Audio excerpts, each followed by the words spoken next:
যে না এটা দিয়ে কি হবে, এটা যে সোহান কুই থেকে কি আনলো। তখন সালমান জিজ্ঞেস করতো যে লাইটের ম্যান আর ক্যামেরা অ্যাসিস্ট্যান্টদেরকে, তোমরা কি কাজ করবা। তার একটা বদ অভ্যাস ছিল, মানে কি এই দুষ্টামি করা পোলাপানের মতো। একটা রুমাল রাখতো, রুমালটা এরকম পেঁচাইতো, পেঁচায় পেঁচায় এটা ভিজা রুমাল, পেঁচায় পেঁচায় টাস করে মারতো। প্রথম তো দেখা এটা হলো সুহান সুহান ভাই ছিল শিবলি ভাইয়ের চিফ অ্যাসিস্ট্যান্ট।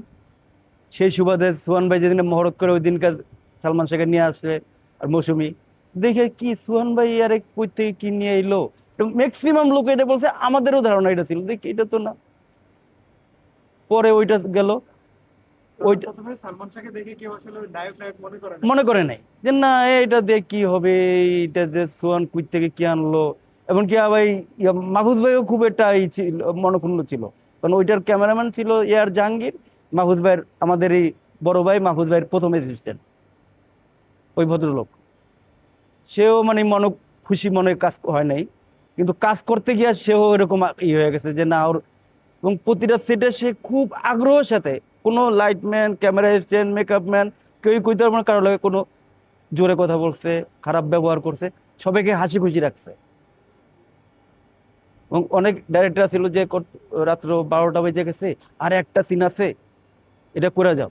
তখন সালমান জিজ্ঞেস করতো যে লাইটের ম্যান আর ক্যামেরা অ্যাসিস্ট্যান্টদেরকে, তোমরা কি কাজ করবা ভাই, কাজ করবেন আপনারা, নাইলে তাহলে করি আমি, আর নাইলে আমি বলে যে আমি আমি কাজ করব না, কালকে করেন। এরকম একটা এই কারণে সবাই টেকনিশিয়ানরাও খুব ভালো পারতো, আর কোয়ার্টিস্টরা তো ভালো পাইতোই, কারণ ওই যে সবাই আনন্দ দিয়ে রাখতো। আপনার সাথে কখনো তার ব্যক্তিগতভাবে কথা হয়েছে সালমান? ব্যক্তিগত কথা হয়েছে, তার একটা বদ অভ্যাস ছিল, মানে কি এই দুষ্টামি করা পোলাপানের মতো। একটা রুমাল রাখতো, রুমালটা এরকম পেঁচাইতো, পেঁচায় পেঁচায় এটা ভিজা রুমাল, পেঁচায় পেঁচায় টাস করে মারতো বুকের উপরে।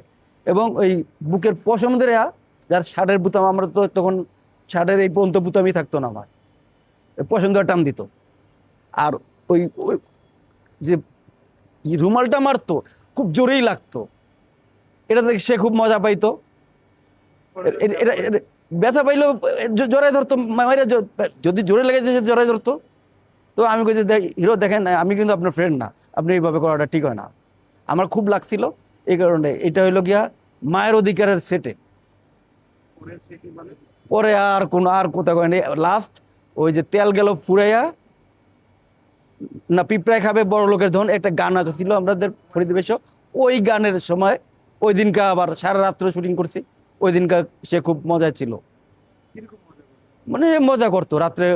নাইটের কাজ হলে আমাদের আবার ম্যাক্সিমামই নাইটের শিফটটা সিমলি বাইটটা পছন্দ করতে বেশি।